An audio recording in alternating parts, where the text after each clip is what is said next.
A todos, muchas gracias por estar en nuestro webinar. Ustedes saben, tenemos el Departamento de Ingeniería Industrial a través y organizado por su unidad de educación ejecutiva. Estamos organizando desde fines de marzo estos webinars como una forma de extendernos a nuestra comunidad y sentirnos todos un poco más cerca en estos difíciles momentos.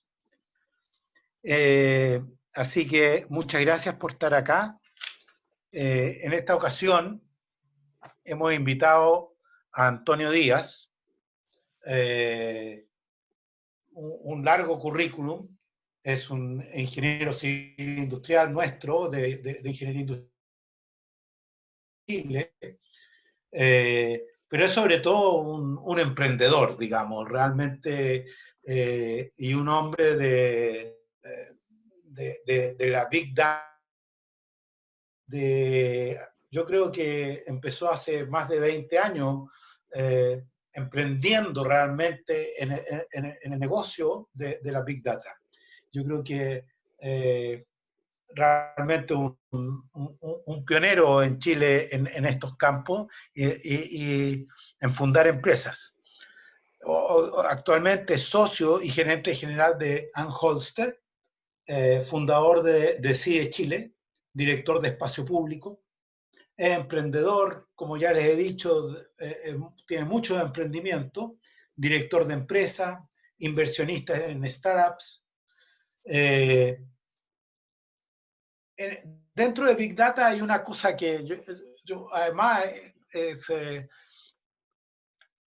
está metido en lo que es la optimización con volúmenes grandes de datos. Y yo creo que ese es uno de los temas más interesantes, un poco porque yo me dedico a optimización, pero creo que es uno de los temas realmente donde hay unas oportunidades enormes en la medida en que tenemos todos estos datos y la necesidad de optimizar dentro de esa enorme base de datos. No quiero terminar esta presentación sin referirme a Ann Holster. Ann Holster es una empresa que yo los invito a visitar la página web de Ann Holster, annholster.com. Son más de 30 profesionales dedicados al problema de data science, por así decirlo, y con una cartera de clientes realmente muy interesante. Entonces, creo que es realmente un lujo tener a Antonio hoy día con nosotros. Adelante, Antonio. Todo el espacio es tuyo. Muchas gracias, Máximo. Muchas gracias por la intro. La verdad es que como que me dan ganas de dejar la charla hasta acá e irme, porque como que de aquí en adelante todo va para abajo. Después de esa intro no sé si estaré a la altura para hacer esta charla, pero no solo soy un bochefiano de corazón, me encanta estos espacios, este espacio que ustedes crearon, y estoy muy agradecido que me hayan invitado a participar. Hoy día les quiero hablar un poco de la empresa en la primera línea contra el COVID. Y esta es una visión más bien pragmática que estamos teniendo nosotros, que es un poco hablar de la pandemia y su exponencialidad, en el sentido en mostrar gráficamente el entendimiento de esto. Yo sé que esto es un poco aburrido desde la perspectiva general de cómo funciona, pero voy a tratar de mostrarles unos casos bastante realistas de cómo podría ser. El problema del voluntarismo, como nosotros lo planteamos, que básicamente para una audiencia como esta, más bien técnica de negocio, se ha visto desde la perspectiva de que yo tengo que ser capaz, o uno le gustaría tener un Estado que fuera capaz de coordinar esto de mejor forma de lo que está ocurriendo hoy día. Y sin embargo, mucho queda por la parte de la voluntad del público y de todos quienes manejan esto. Cómo nosotros visualizamos que una empresa puede manejar el tema de la pandemia y la exponencialidad, y cuidarse y cuidar a todos los que trabajan con ellos, y qué medidas de corto plazo nosotros creemos que están involucradas y cuáles son los roles y qué roles existen dentro de las empresas. Bueno, parto por la pandemia y la exponencialidad. Bueno, el COVID tiene como de cierta forma 4 ejes que son bastante fuertes, pero hay 3 que son muy particulares. Uno es la poca trazabilidad. El otro es la poca trazabilidad solamente por el puro hecho de que no hay país que haya estado preparado para trazar esto propiamente tal. O sea, país democrático me refiero, pero China, por ejemplo, tiene mucha tecnología para trazar a sus personas, pero porque la ha estado usando para otros fines durante bastante tiempo. El ejemplo de los musulmanes o los disidentes políticos son tecnologías que ellos efectivamente han estado usando durante mucho tiempo. La segunda parte, la parte asintomática, es decir, más del 75% de todos los portadores del COVID son asintomáticos. Y la tercera parte, no menor, es el periodo de incubación, que es un periodo de incubación bastante largo y que por lo tanto hace con que yo, siendo asintomático, contagie a mucha gente, y la poca trazabilidad, además de la demora de los test, hace que esto sea realmente la tormenta perfecta de la pandemia. Y están los lugares donde me puedo contagiar. Yo me puedo contagiar en la casa, con mi familia, en el trabajo, en el colegio, en la universidad, o en el camino a los lugares. Si uno toma esto desde la perspectiva de la teoría de redes y todo lo demás, lo que yo estoy viendo acá básicamente son mallas. Yo tengo mallas familiares, mallas laborales y tengo mallas de transporte. Y están superpuestas unas con otras. Y el problema de estas mallas interrelacionales es que se transforman rápidamente en un problema de este estilo.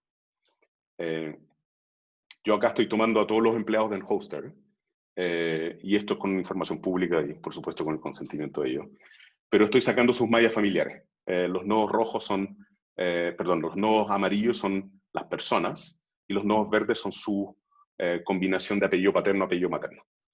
Pero básicamente acá en Hoster, una empresa de 52 personas, ustedes están viendo que si yo tomara la malla familiar de cada uno de ellos, y cuanto más me alejo, más nodos tengo que controlar. Y acá solo estoy tomando en consideración la malla laboral cruzada con la malla familiar. Y esto es una malla familiar teórica, porque ya les voy a explicar cómo lo hicimos, pero si se dan cuenta hay una cantidad de nodos amarillos por monitorear que son no menores. ¿Qué significa monitorearlo? Significa que la empresa puede decirlos quédense en su casa, porque venir a trabajar es muy complejo. Puede decir venga a trabajar porque usted viene en bicicleta y las probabilidades de contagio son muy bajas. Puede decirle vamos a testear a todos los colaboradores, y por lo tanto puede tratar de minimizar y bajar el riesgo en eso. Pero es una cantidad de información y una cantidad de mallas y de combinaciones que se van dando. Quiénes se reunieron con quiénes se vinieron juntos en auto, y así sucesivamente, que es no menor. Ahora, ¿qué gracia tiene esto en comparación con otros países? Primero, nosotros hicimos estas mallas, y doy el ejemplo acá claramente, porque cuando uno habla de la trazabilidad, sobre todo a nivel gubernamental, Chile es un país extremadamente ordenado. Bastaría, no solo ordenado, sino que hay un concepto que no existe en muchos países del mundo, que es un identificador único, el RUT. Si usted va a Estados Unidos, jamás lo podrían identificar solo por un identificador. En general necesitan 2, Social Security Number más el número del carnet de conducir y cosas por el estilo, pero en general los estados han tratado de evitar que un solo ente tenga un número para todos. En Chile tenemos un número para todos. Si uno cruza la frontera argentina ya es distinto, si uno va a Brasil ya es distinto. Y eso de por sí solo, en cierta forma, facilita y también abre todas las vetas de privacidad y Gran Hermano, que ya vamos a conversar, por supuesto. Pero la gracia del padrón electoral es que, de hecho, yo puedo superponer padrones electorales y definir familia. O sea, por lo tanto, desde el punto de vista global, el Estado, o sea, hasta una empresa chica como Anhoster, es capaz de hacer eso con matemática y harta inteligencia, pero por algo nos formaron a nosotros para poder efectivamente hacer ese tipo de problemas y resolver ese tipo de problemáticas. Pero el padrón electoral tiene ese tipo de información. O sea, yo al superponer padrones electorales soy capaz de definir familias. Soy capaz de definirlas con bastante precisión.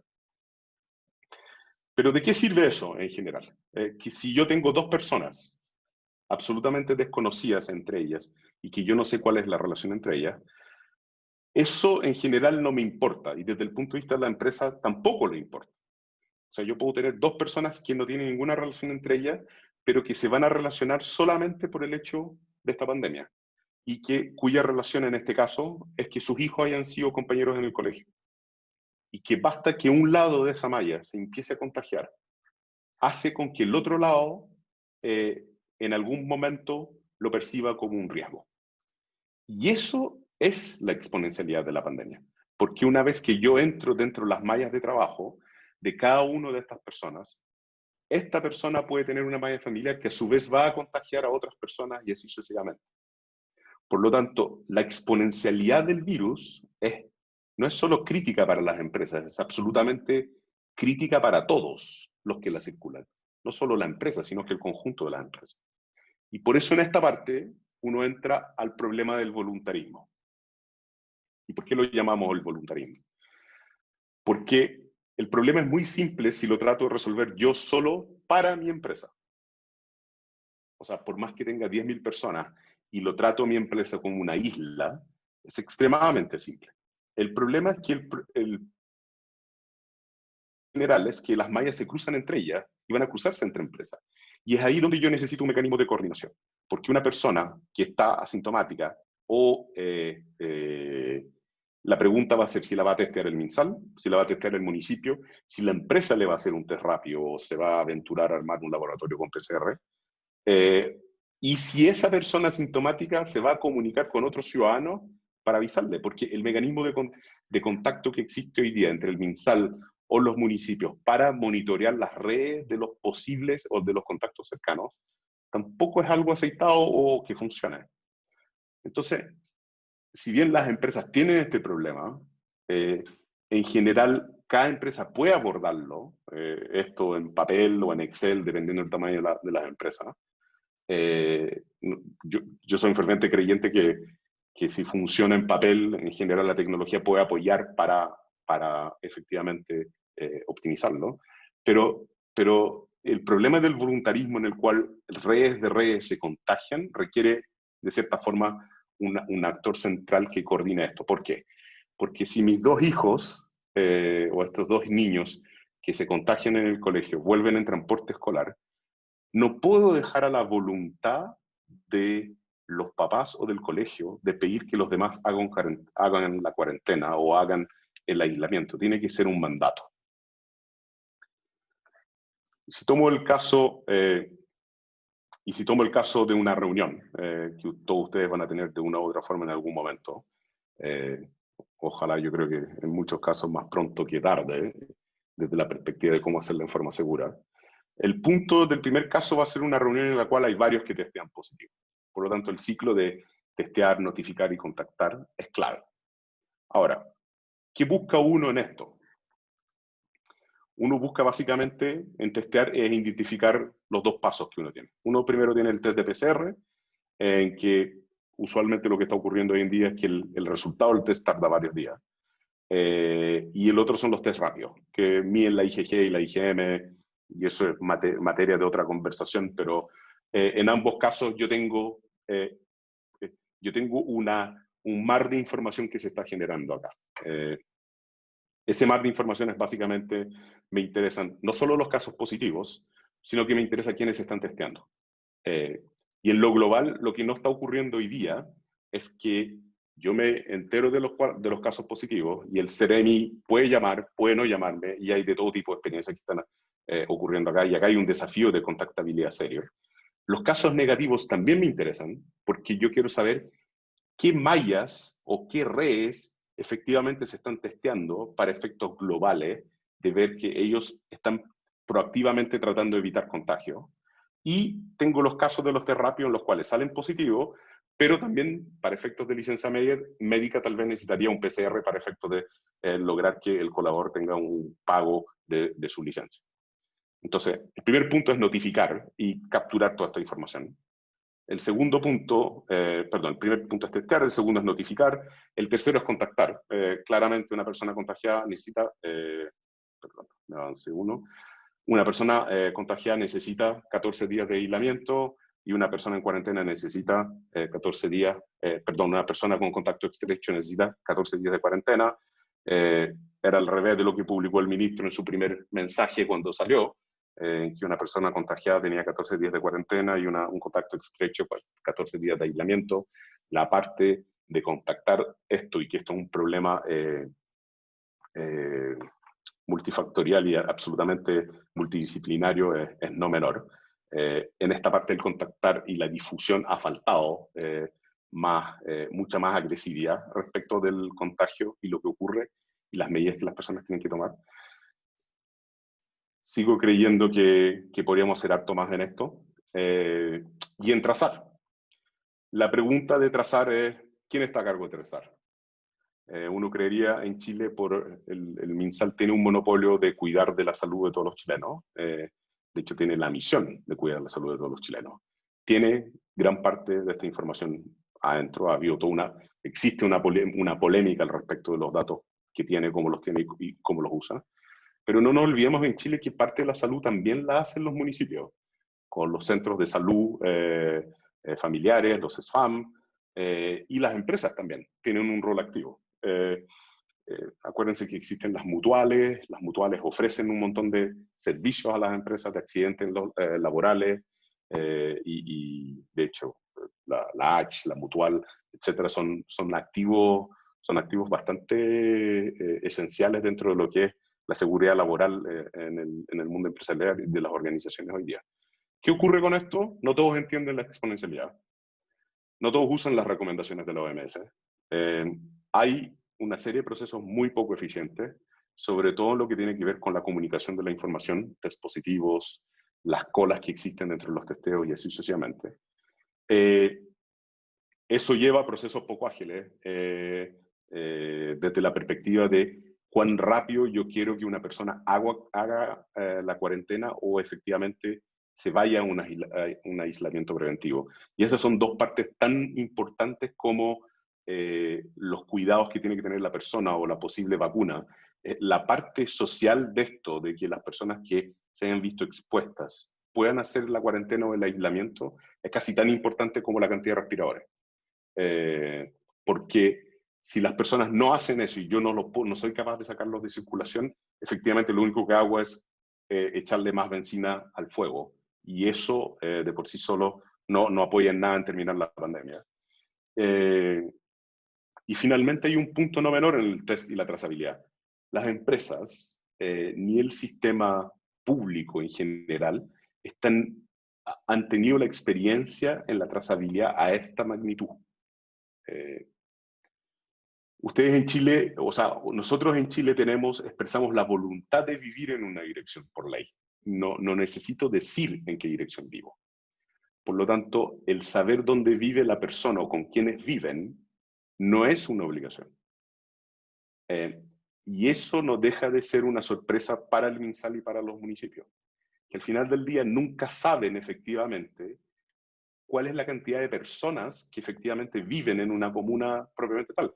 Porque yo puedo decretar mi dirección, y para efectos prácticos, por eso pongo el padrón electoral, que es en La Reina, pero en realidad puedo vivir en Ñuñoa. Y eso de por sí solo enreda todo lo que es la planificación de la salud.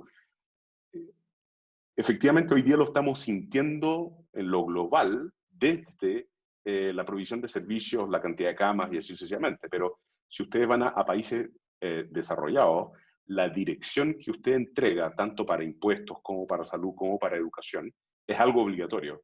Y en eso, el no tener esta estandarización tampoco ayuda en la trazabilidad. Es decir, yo no soy capaz de decir cuántas personas viven en qué casa y en qué lugar. Y eso de por sí solo es un problema bastante serio para el sistema en general, en cómo poder abordarlo. ¿Qué pensamos nosotros y cómo lo estamos tomando en esto?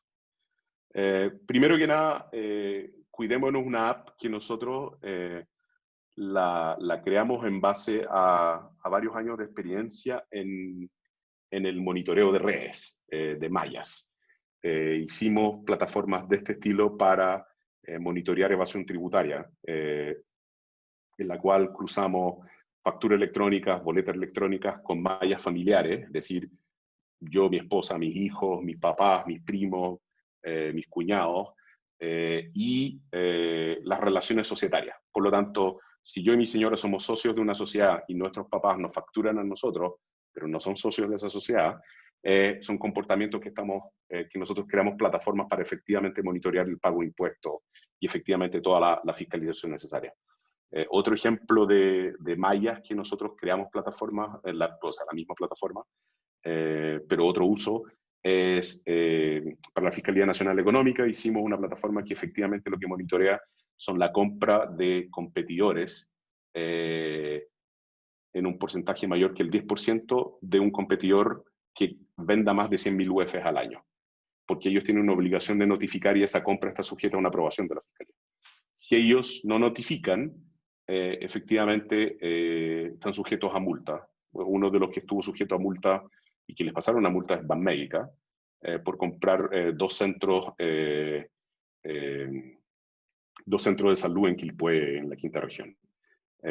Pero la parte difícil de eso es que, en general, la estructura societaria de estos grupos económicos es muy compleja desde la perspectiva de hermanos, hijos, primos y así sucesivamente.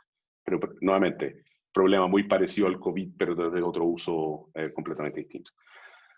Cuando parte esta pandemia, tengo la suerte de tener un primo que es médico y que está en Italia haciendo una pasantía. Desde enero me empieza a escribir cómo está ocurriendo la pandemia. Y en febrero nosotros empezamos a trabajar en transformar esta aplicación desde de los usos que les expliqué antes a un uso más asociado a la transmisión del COVID.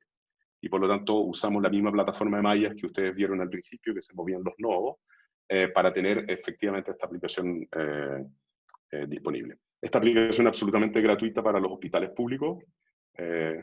Con Marcelo Olivares estamos trabajando en el hospital de Chillán. Me da la impresión de que vamos a empezar a trabajar en el Soto del Río, en el Hospital de la Chile, y mostrar cómo podemos apoyar más bien al personal médico en trazar sus contactos y evitar el colapso de los hospitales desde la perspectiva de la exponencialidad. He tratado de llegar al gobierno muchísimas veces con este tipo de plataformas desde todos los ángulos posibles y ahora decidimos que era mejor tal vez actuar como virus y propagar nosotros con un conjunto de experiencias que sea suficientemente exitosa y mostrar que este es el camino que tenemos que tomar. Pero si ustedes miran la estrategia de ofrecerlo a los hospitales, tiene más bien el sentido de evitar el colapso de los que efectivamente hacen funcionar los respiradores y atender a todas las personas, porque de poco sirve que yo tenga 3.000, 4.000 o 5.000 respiradores si no tengo quienes son capaces de operar los respiradores. Son máquinas bastante complejas de operar. Entonces esta aplicación lo que busca es, primero que nada, es una autoevaluación, en la cual yo digo cómo me siento, si tengo algún síntoma, si tengo pérdida de olfato, si estoy usando alguna plataforma de medio de transporte, y según las reglas que tenga la organización me va diciendo si yo puedo ir o no ir a trabajar. Y acá les mostré un caso de bajo riesgo, les puedo mostrar ahora un caso de alto riesgo en el cual la persona dice que tiene fiebre, que tiene un dolor de cabeza y tiene pérdida de olfato y una tos seca persistente. Le pregunta si está usando algún sistema qué sistema de transporte está usando para llegar a su trabajo y le dice básicamente, por favor, quédate en tu casa, te vamos a llamar. Los siguientes pasos que vamos a seguir. Y este esquema es un flujo bastante simplificado para la empresa hoy día. Este es el flujo inicial, en el cual yo no le pregunto si tiene condiciones crónicas de salud, si vive con adultos mayores, si vive con niños que van al colegio, que efectivamente me pueden dar un perfil de riesgo mucho más avanzado de cada uno de estos casos. Ahora, desde el punto de vista de la empresa, ¿qué buscamos? Es entregarle de partida el monitoreo de la exponencialidad que tiene. Si bien esto no se ve complejo desde el día a día,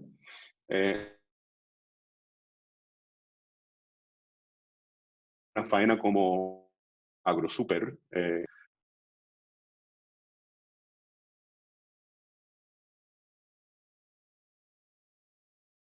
turnos operan 24/7, las personas llegan en autos compartidos entre ellos, se cambian dentro de la empresa, se visten dentro de la empresa, en vestuario, si bien separados unos de otros, y comen, almuerzan o cenan juntos en comedores. Este problema, cada vez que sale una persona contagiada en AgroSuper, es un problema de investigación tremendo, en el cual tienen que trazar hasta casi 600 personas 2 o 3 días con anterioridad para tratar de entender quiénes tuvieron contacto con esa persona. Porque cambian de auto, pueden cambiar de auto con quienes van todos los días, pueden cambiar de bus en que llegan, pueden cambiar el turno, y así sucesivamente. Entonces, esto ha sido un dolor de cabeza, el manejar y monitorear estas redes internas. Segundo, hay un desafío no menor de uso de tecnología por parte de los colaboradores en general. No solo con esta plataforma, que significa este autochequeo que puede durar desde 5 segundos hasta 2 minutos, en lo que hemos visto hasta ahora. Pero hay un desafío de incorporación absoluta de la tecnología en esto. En este dashboard lo que estamos buscando mostrar son casos confirmados, casos sospechosos, expuestos o de bajo riesgo. Y en cada uno de estos uno puede hacer clic e ir avanzando en los casos.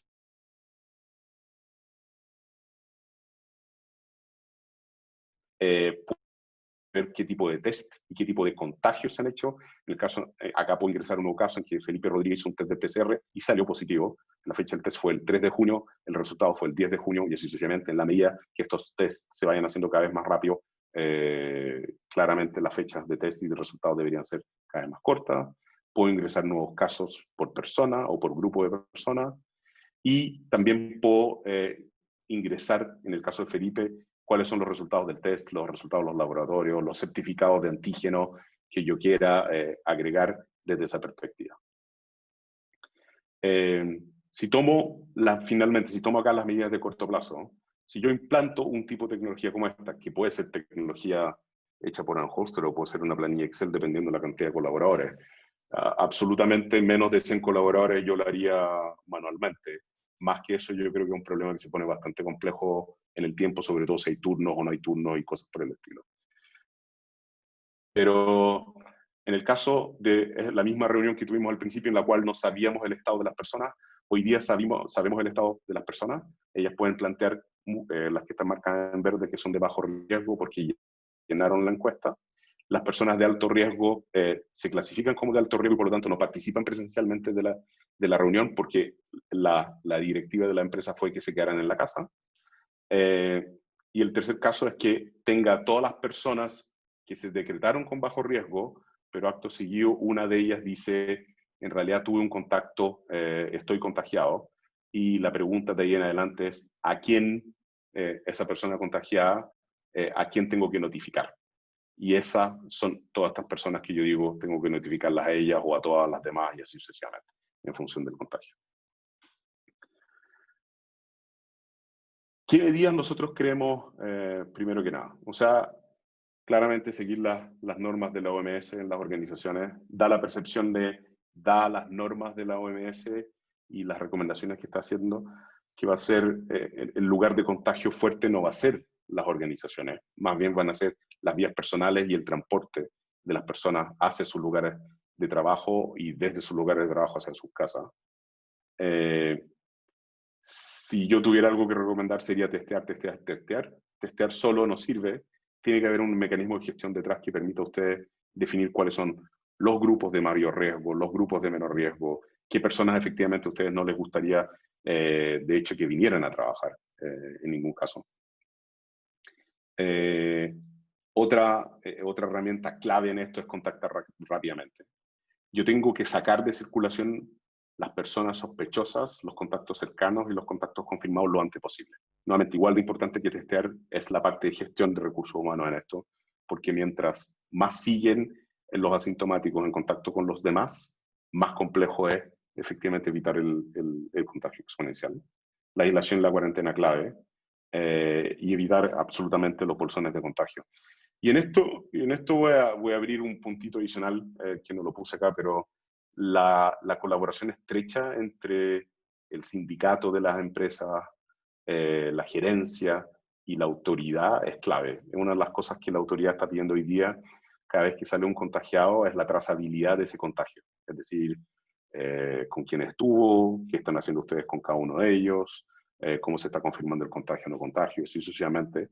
Y eso es una tarea no menor. Y el sindicato, en ese mismo sentido, está muy preocupado de que las personas sean capaces de mantener sus fuentes laborales, trabajar sin ponerse en riesgo a ellos o a sus familiares.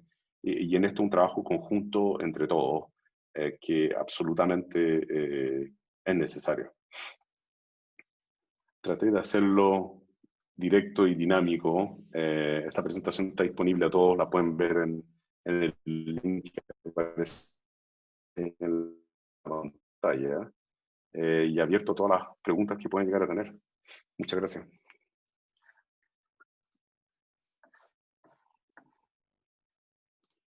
Entonces voy a ver el chat. Gracias, Antonio.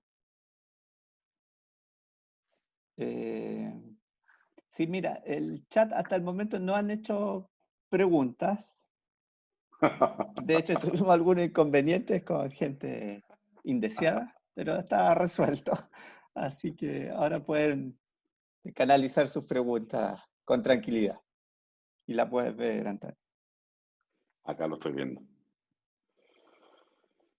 Saludos a Freire. Saludos a Venezuela. Saludos a Florida.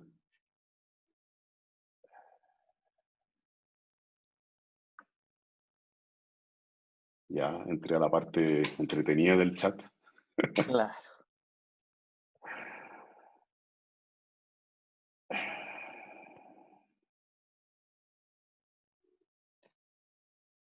Estoy tratando de llegar a una pregunta. No, si entre medio no hubieran preguntas, la gente, claro, de esa manera Esta es la lo sesión, podían hacer. Pero esta es la después sesión más entretenida. Esta es la sesión más entretenida. Nunca me habían hackeado una sesión de Zoom. Está bien. Tenía que estar en la universidad. O sea, si no me la hackeaban en la universidad habría sido fome, ¿no? Sí, bueno, de hecho nos pasó, o sea, no nos pasó a nosotros, les pasó a otras personas y tuvieron que suspender, pero mira, abajo en las últimas ya hay personas que están Y ahora preguntando. estoy avanzando. Démosle.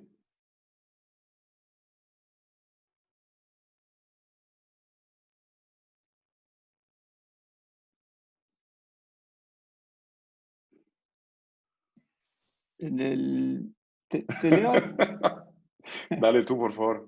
Sí, mejor léele tú, Manuel.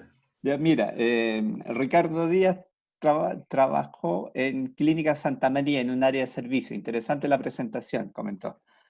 Leonardo Triviño, Antonio, desde tu perspectiva, ¿se pueden establecer gráficos con y sin resultados de seguimiento para mejorar aplicaciones?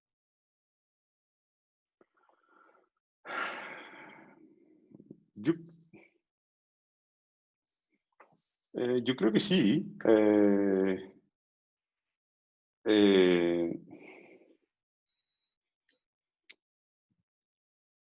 O sea, es que depende de qué caso de uso estamos resolviendo. Yo creo que la tecnología en esto no sirve de nada por tecnología. Tiene que haber un caso de uso que yo quiero abordar. Por ejemplo, insisto en esto, por ejemplo, la banca y una empresa manufacturera, una empresa de los agroservicios, tienen situaciones que si bien son muy parecidas desde la perspectiva de las mallas, son muy distintas desde el punto de vista de la implementación.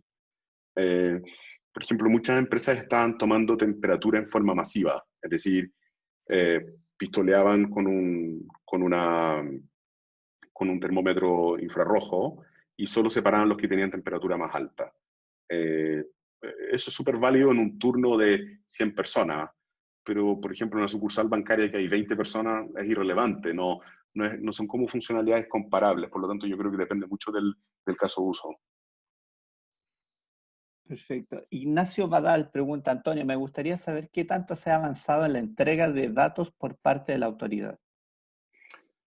Yo creo que ahí hay que diferenciar dos cosas. Gracias por la pregunta, Ignacio. Yo creo que el sistema de salud puede entregar información agregada que no permite identificar a las personas, porque toda la información de salud de las personas son datos sensibles, o sea, información privada llamada sensible. A mí me da la impresión que el desafío no va, hay un desafío de conseguir la cohesión pública y mostrar efectivamente que los datos son los datos, etcétera, y uno podrá criticar y lanzar las piedras que quiera en eso. Yo creo que es muy difícil entregar información de calidad cuando tú estás tratando de resolver una pandemia.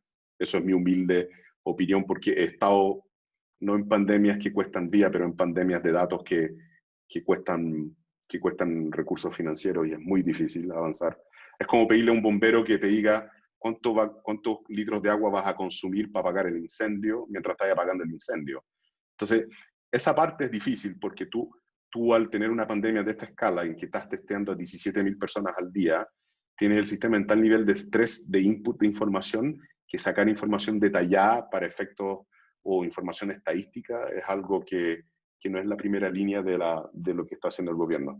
Pero yo creo que ha ido mejorando paulatinamente, es lento, es desorganizado, hay cambios metodológicos que yo habría sido mucho más cauto en cómo hacerlo, y si uno hace cambios metodológicos debería publicar los datos de las formas en que se separaron las metodologías para mantener consistencia en el tiempo. Es decir, tenía metodología 1, metodología 2 y metodología 3, lo sigo publicando según las 3 metodologías, porque el cambio de metodología hace que todo empiece a ser sospechoso después. Yo creo que la autoridad avanzada es lento, absolutamente, no, es lento, es de baja calidad todavía. Perfecto. Marcelo Olivares, profesor de acá, quería hacer unos comentarios respecto al trabajo que hacen con tu empresa. Marcelo, ¿estás por ahí? Sí, aquí estoy. Estaba en mute. Muchas gracias por la oportunidad. Bueno, yo quería contar solamente muy brevemente. Antonio es, como mencionaron, exalumno de Ingeniería Industrial y de Bochel. Soy mucho más joven que tú, Marcelo, tenés que decirlo.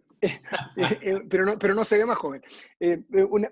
Un alumno realmente que tú dices, una conexión con nuestra facultad tremenda, y Antonio siempre ha estado cercano a toda la parte de dictar cursos, de reclutar muchos alumnos. De hecho, yo creo que Anholster debería empezar a pagar un royalty ya a la facultad, pero la verdad que es un ambiente de trabajo donde la gente se ve muy contenta.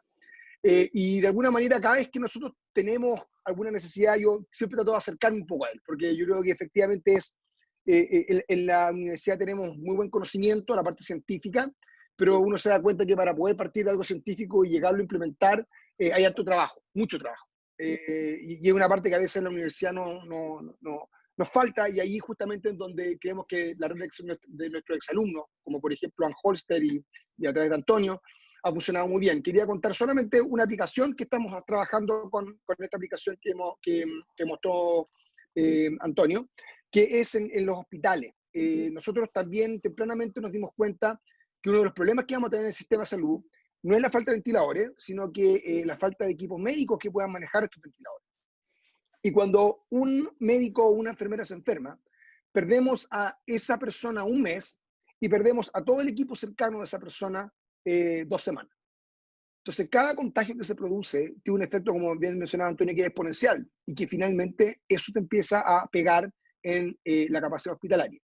Entonces, lo que se trabajó acá fue un poco adaptar la aplicación que tenía Anholster, que estaba dirigida, ¿cierto?, a la empresa, adaptarla hacia, ¿cierto?, un sector que es particularmente de riesgo, que es el personal de la salud, y cruzarla, digamos, con otra información en donde empezamos a generar cambios bien radicales en cómo trabajan los médicos y la enfermera, los técnicos de enfermería, que tiene que ver con tratar de ¿cierto?, cambiar el formato de trabajo para hacerlo, ¿cierto?, lo más robusto ante el COVID.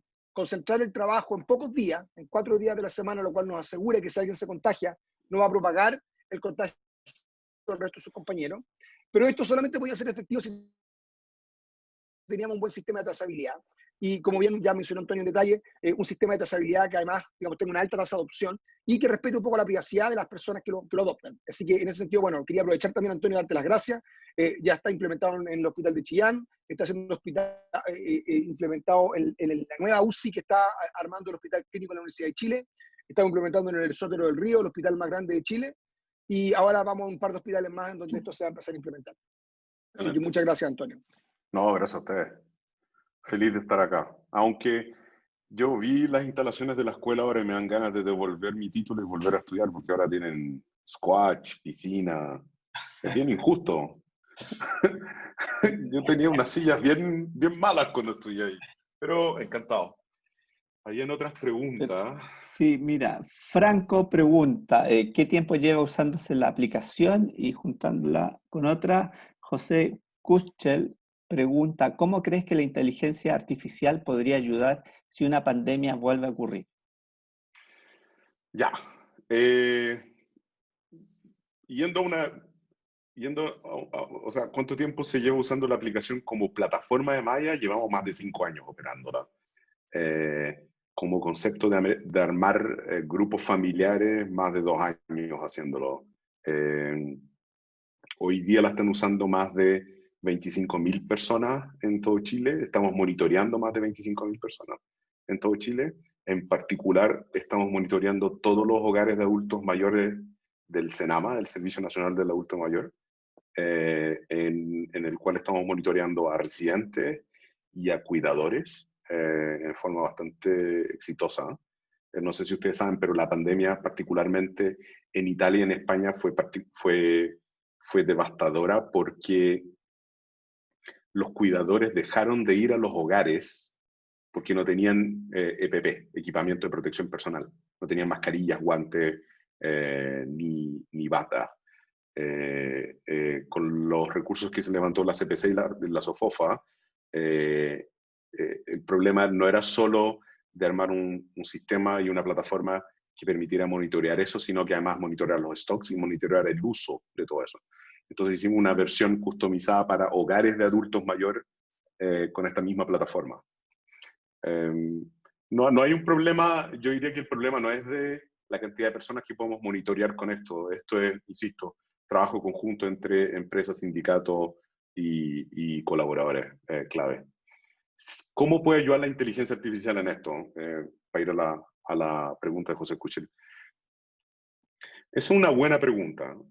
Mi definición de inteligencia artificial es usualmente tecnología que ayuda a sacar el robot del ser humano, el robot de uno mismo.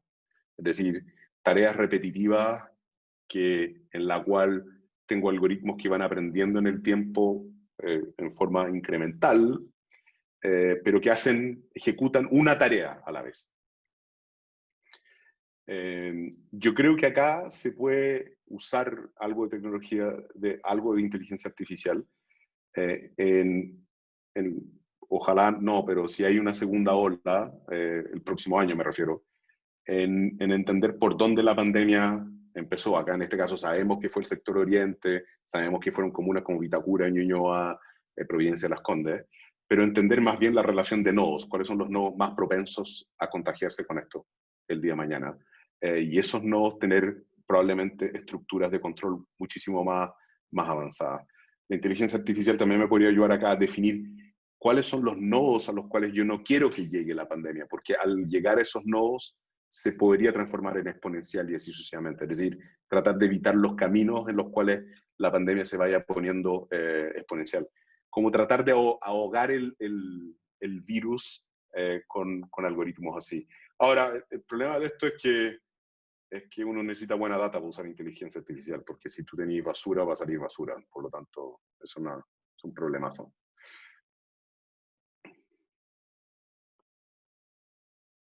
No te estoy escuchando, Manuel. Estás sin volumen. Ahí sí. Perfecto, continuando con las preguntas. A ver, Yajisa pregunta, ¿es posible una aplicación que corrobore la trazabilidad para hacer más fidedigna la información entregada por cada usuario? Es una súper buena pregunta. Dale. Y otra para aprovechar, y Rubén, excelente presentación, dice cómo se compatibiliza la necesaria trazabilidad con el debido resguardo de la confidencialidad de los datos personales. Claro. Acá hay un montón de literatura al respecto. Esta aplicación hoy día, primero que nada, no está midiendo si mis respuestas son la verdad. Tenemos varios checks por atrás que miden si estoy respondiendo siempre lo mismo, cuán rápido estoy respondiendo, y miden la calidad de los datos que estoy recibiendo. Pero no es una aplicación que mida si estoy diciendo la verdad o no. Y en eso quiero dejarlo bien explícito. Hoy día tuvimos largas conversaciones sobre cómo asegurarnos de que las respuestas sean y tal vez alterarlo el orden de las respuestas y buscar que la persona efectivamente tenga que leer lo que está contestando antes de contestarlo, y buscar ese tipo de mecanismo en que su atención esté enfocada en que si él contesta mal y todos contestan mal, efectivamente no sirve nada la aplicación. Así que ese es un problema que seguimos trabajando en él, absolutamente. ¿Cómo se compatibiliza esto con la información, la confidencialidad de la información? Primero que nada, hay una parte de los reglamentos de seguridad y sanidad que permiten a las empresas decir que la encuesta es algo que tienen que contestar todos los empleados todos los días. Por ahí hay un camino. Está el camino del consentimiento, en el cual el usuario consiente entregar esta información. Y hay dos caminos más que nosotros tomamos la precaución de hacerlo en la aplicación. No hay ningún usuario que pueda exportar toda la data, y toda la data está encriptada, y toda la data se borra cada 30 días. Es decir, hoy día estoy borrando un día de hace 30 días, porque en realidad después de 14 o 15 días es absolutamente irrelevante. Absolutamente irrelevante para efectos de la pandemia, si yo me estoy testeando o no me estoy testeando, y así sucesivamente. Lo que importa es de ahora en adelante. Me importaba más el pasado para entender en qué parte estaban los nodos de contagio, pero hacia adelante probablemente irrelevante. Esas son las medidas que estamos tomando para evitar fuga de datos, para preservar la confidencialidad. Pero claramente es un tema. Hay que compatibilizarlo en pro del bien común. Sí, es una preocupación latente en todas las personas. Absolutamente. Y hoy yo soy el primero en querer evitar un gran hermano en esto, absolutamente. Constanza Oteiza pregunta, ¿la trazabilidad de la app es similar a la aplicada por MinSal? ¿Y cuál ha sido el efecto en los lugares que lleva instalada la aplicación? La aplicación del MinSal busca entender varias cosas que yo creo que el Estado tiene como información, y yo no sé si la Constanza la ha usado, pero cuando uno se suscribe a la aplicación del MinSal te pregunta qué tipo de enfermedad crónicas tiene, y tú entrabas con clave única. Por lo tanto, yo habría esperado que gran parte de esta información la tuvieran ya, pero no la tenían. Yo encuentro que fue una aplicación extremadamente agresiva desde el punto de vista de la cantidad de información que te pedía y cómo te la pedía. Tenía unos problemas de usabilidad no menores, en los cuales yo no podía hacer más de un check-in diario, por ejemplo, de mi estado de salud. Es decir, si yo me empiezo a sentir mal en la tarde y hice el check-in en la mañana, no lo podía hacer. Y busca una trazabilidad no menor de la persona. Nosotros no estamos tratando de hacer eso. Lo que nosotros estamos tratando de hacer es minimizar riesgo.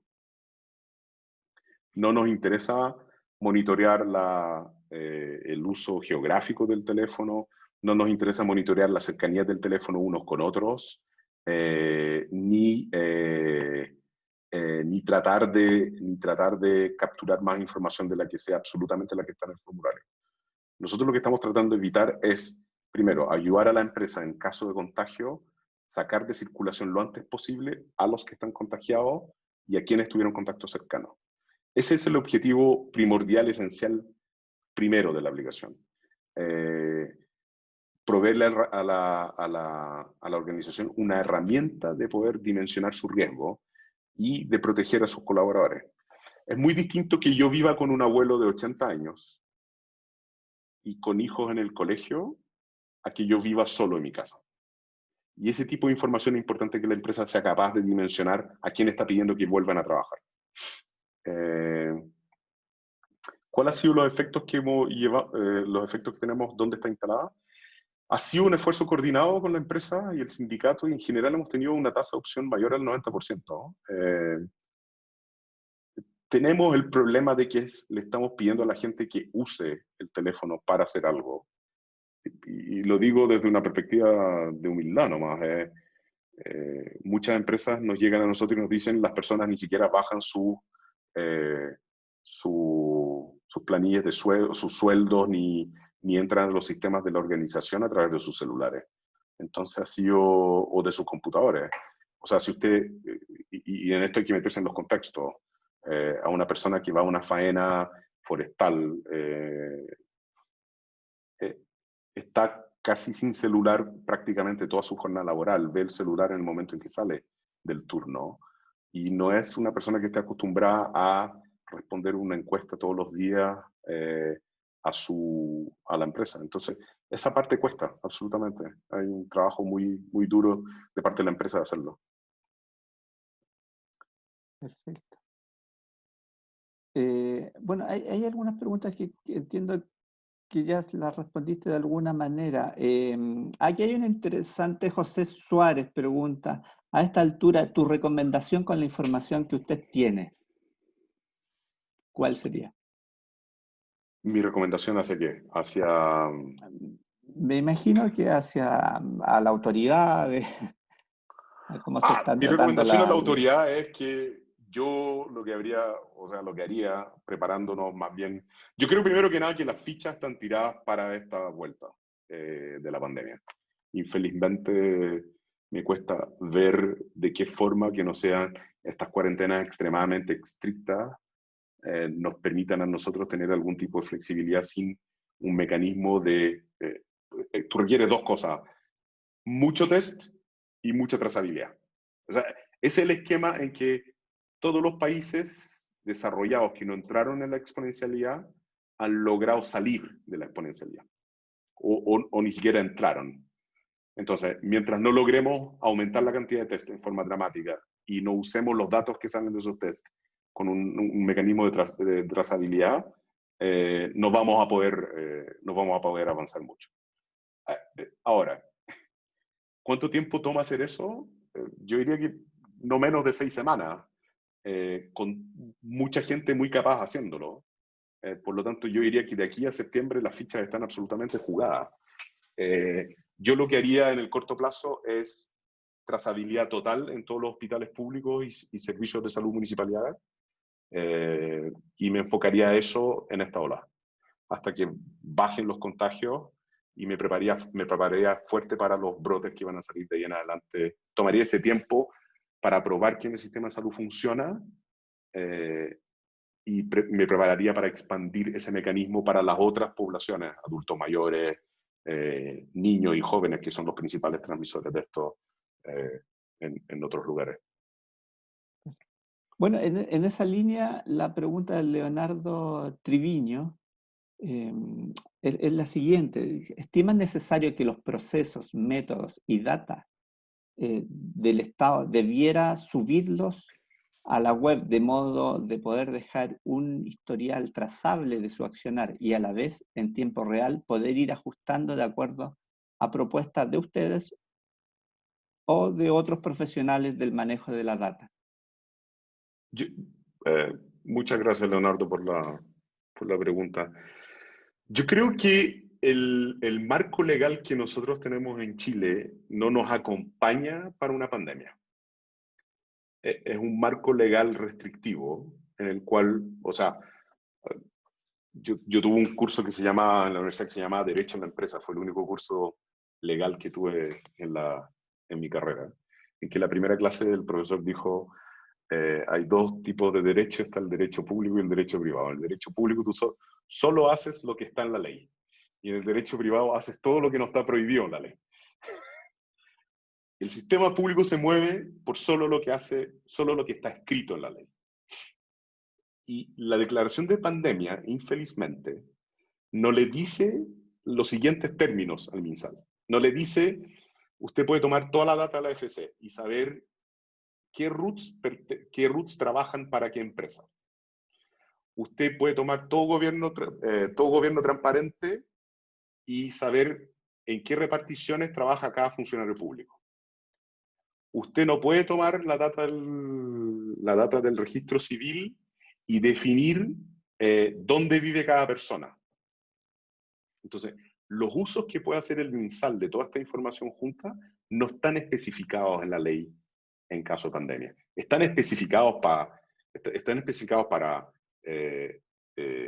dimensionar vacunas, manejo de algún tipo de enfermedades como, qué sé yo, tuberculosis, cosas por el estilo que van desapareciendo en Chile, pero no está orientado a la pandemia. Y el problema de este tipo de pandemia es que yo necesito todos los datos con el mayor nivel de de detalle posible. Es decir, si yo miro un grano de azúcar dentro de un frasco de azúcar, yo quiero el granito de azúcar y quiero todos los granos que componen ese frasco.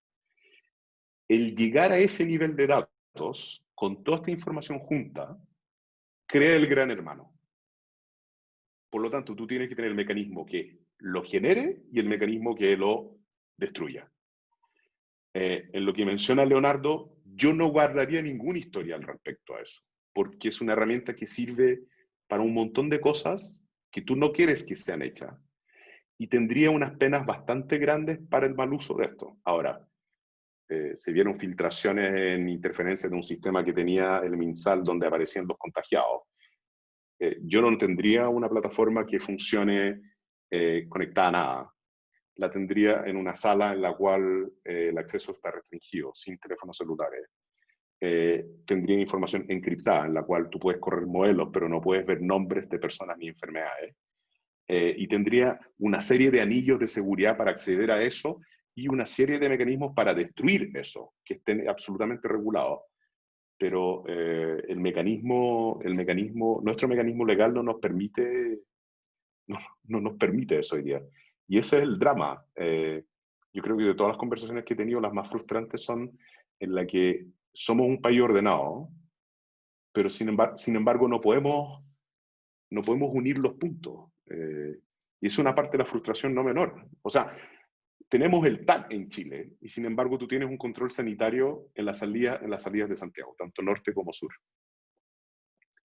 Si tú tienes comisaría virtual y la gente está pidiendo trámites para salir, las carreteras son capaces de leer las patentes están asociadas a un root. ¿Por qué vas a exponer a personas a contagiarse? ¿Y por qué no puedes usar los recursos de otra forma, propiamente tal? Tenemos la tecnología, el gran problema es que gran parte de nuestros vecinos, por ejemplo, no tienen la infraestructura instalada para hacer este tipo de cosas. Estas conversaciones las vamos a tener que tener tarde o temprano en Chile. O sea, tarde o temprano vamos a tener que tener este problema. El problema del root lo vamos a tener que abordar de verdad. Si tenemos un identificador que nos sirve para todo, entonces que nos sirva para efectivamente poder salvar vidas en algún momento. Si no, ¿para qué tenerlo? O sea, sí, recordé algunos países nórdicos, creo que Finlandia, que tiene una política de data abierta para que científicos puedan tomar la información y la puedan claro. trabajar. Pregunta de Franco Esquiola. ¿Cómo ha sido el trabajo en los sindicatos, por ejemplo, FENAT, en los sindicatos públicos y la recepción de la aplicación? ¿Cómo lo han sentido? ¿Como una intervención en su trabajo o es un aporte? ¿La aplicación se encuentra trabajando en alguna empresa privada? Hasta ahora, básicamente en empresas privadas.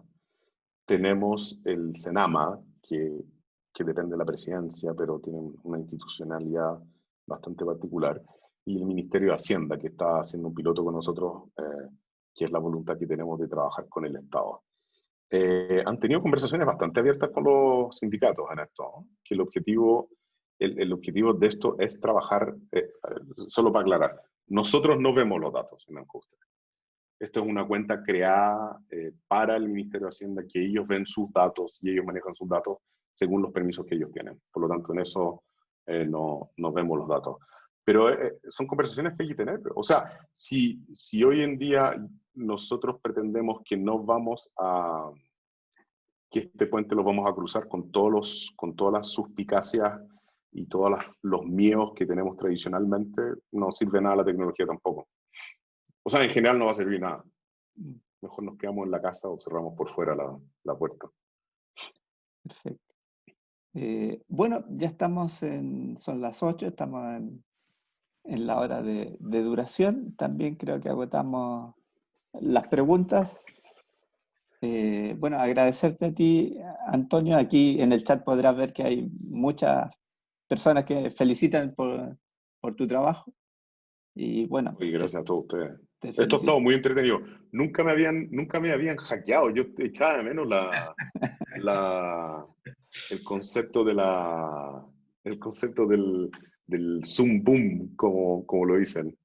Bueno, Llevamos más de 10 webinars realizando y primera vez que nos ¿Viste? pasa Atraigo esto. Atraía atraigo público. el hacker. Oye, pero la parte interesante de esta pandemia, yo creo que para la universidad y en general para el país, es que yo creo que vamos a tener, yo creo que el estado que se va a generar en esto va a ser uno en el cual el aporte de la Chile, la Católica, la Santa María y todas las demás universidades va a ser muy requerido, porque esto va a abrir un conjunto de problemas. Yo creo que Marcelo puede hablar muy bien de ellos, que es que yo creo que si tú tenés 300 hospitales en Chile, tenés 2.000 formas de comprar remedios, por ejemplo. Y no haciendo una crítica al sistema, sino que yendo al hecho concreto. Si uno quiere tener un Estado mucho más eficiente en el uso de recursos, tiene que meterse en los problemas, efectivamente, en el problema de detalle. Y yo creo que por ahí hay harto que aportar. Bueno, Muchas muchas gracias, gracias Antonio. a todos. No, gracias a Muchas ustedes. gracias, Antonio. Los quiero, y a propósito de Estado, quiero simplemente mencionar que la próxima semana tenemos el webinar, es precisamente, el invitado es Pablo González, y el tema es precisamente Chile necesita un nuevo Estado, digamos.